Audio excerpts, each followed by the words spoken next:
रावेनवुड, एक ऐसा गांव जो समय की परछाइयों में खो गया है। गहरे जंगलों के बीच बसा यह छोटा सा गांव अपनी खूबसूरती के लिए नहीं, बल्कि रहस्यमय घटनाओं के लिए जाना जाता है। साल 1912 की सर्दियों में इस गांव ने एक ऐसा रहस्य देखा जिसे आज तक कोई सुलझा नहीं पाया। पूरा का पूरा गांव गायब हो गया। आज की कहानी है रावेनवुड की परछाइयां। क्या आप इस रहस्य को सुलझाने के लिए तैयार हैं? चलिए शुरू करते हैं।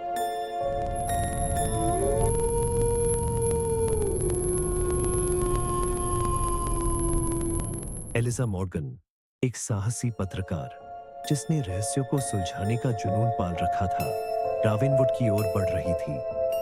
उसकी कार गांव की पत्थर की सड़कों पर धीमे धीमे चल रही थी। चारों ओर ऊंचे ऊंचे ओक के पेड़ थे जो आसमान को ढक रहे थे। हवा में अजीब सा सन्नाटा था। जैसे ही वह गांव पहुंची, उसे लगा कि समय यहां रुक गया है। पुरानी झोपड़ियां, जंग लगे दरवाजे और दूर तक सन्नाटा। लेकिन इस सबके बीच एक डरावनी बात थी। गांव के लोग, उनके चेहरे पर कुछ छिपा हुआ डर झलक रहा था, और यही डर एलिजा को और खींच रहा था। क्या एलिजा सचमुच रावेनवुड के उस गहरे रहस्य को उजागर कर पाएगी? एलिजा ने गांव की छोटी सी लाइब्रेरी में पुराने रिकॉर्ड खंगालने शुरू किए। वहां धूल भरी किताबों और पुराने कागजों के बीच एक नाम बार बार सामने आया, द हॉलो मैन। गांव के बुजुर्ग लोग इस नाम को फुसफुसाते हुए कहते थे, लेकिन यह कौन था और इसका इन गायबियों से क्या रिश्ता था? जैसे ही एलिजा ने रिकॉर्ड पढ़ने शुरू किए, उसे एक बात समझ में आई। रावेनवुड की यह कहानी सिर्फ गुमशुदगी की नहीं थी, यह कहानी थी एक अंधेरे भयानक रहस्य की। गर्माहट भरे स्वागत के बावजूद रावेनवुड के सराय में अजीब सा माहौल था। एलिजा ने रिसेप्शन पर बैठे बूढ़े सराय मालिक से कुछ सवाल पूछने की कोशिश की। क्या आप मुझे गायब हुए लोगों के बारे में कुछ बता सकते हैं?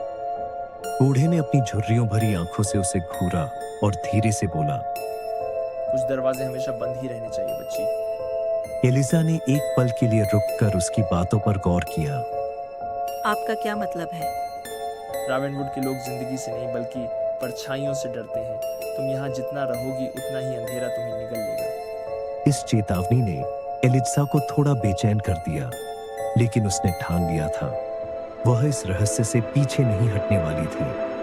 हॉलो मैन का सच उसे जानना ही था। रात हो चुकी थी।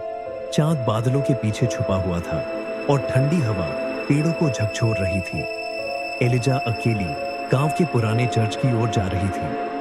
गांव वालों ने उसे यहां न जाने की सलाह दी थी, लेकिन उसकी जिज्ञासा उसे रोक नहीं पाई। चर्च एक भूतिया खंडहर की तरह खड़ा था। जैसे ही वह अंदर पहुंची, उसकी टॉर्च की रोशनी फर्श पर बिखरे कागजों और धूल को चमका रही थी।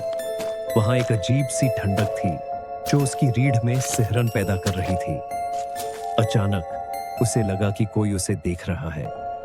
वह पलटी, लेकिन वहां कोई नहीं था। फिर चर्च के कोने से हल्की सी आवाज आई, एक सरसराहट, जैसे किसी के कदम धीरे धीरे उसके पास आ रहे हो। कौन है वहाँ?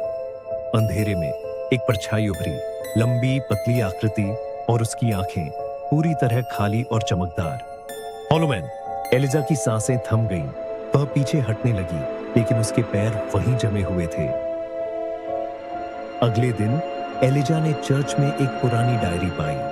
डायरी पर लिखा था, एनी हार्पर, 1912। डायरी पढ़ते हुए एलिजा को समझ आया कि एनी गांव की एक निवासी थी जिसने गायब होने से पहले यह सब लिखा था।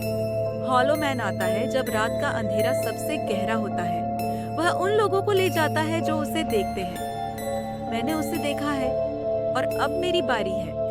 डायरी के आखिरी पन्ने पर खून के धब्बे थे और आखिरी शब्दों ने एलिजा को अंदर तक झकझोर दिया। यदि तुम यह पढ़ रहे हो तो भाग जाओ, क्योंकि वह तुम्हें देख रहा है। एलिजा ने डायरी बंद कर दी। उसे अब यकीन हो चुका था कि रावनवुड सिर्फ एक गांव नहीं बल्कि एक अभिशापित स्थान था। रात फिर से आ चुकी थी। एलिजिया ने तय किया कि वह हॉलो मैन का सामना करेगी। वह गांव के पुराने कुएं के पास पहुंची, जिसे धौलों का द्वार कहा जाता था। जैसे ही उसने टॉर्च की रोशनी कुएं के अंदर डाली, उसे एक ठंडी हवा का झोंका महसूस हुआ। अचानक कुएं से एक भयानक आवाज गूंजी और वही परछाई, वही खाली आंखें। क्या एलिजा इस बार बच पाएगी या वह भी रावनवुड के रहस्य का हिस्सा बन जाएगी?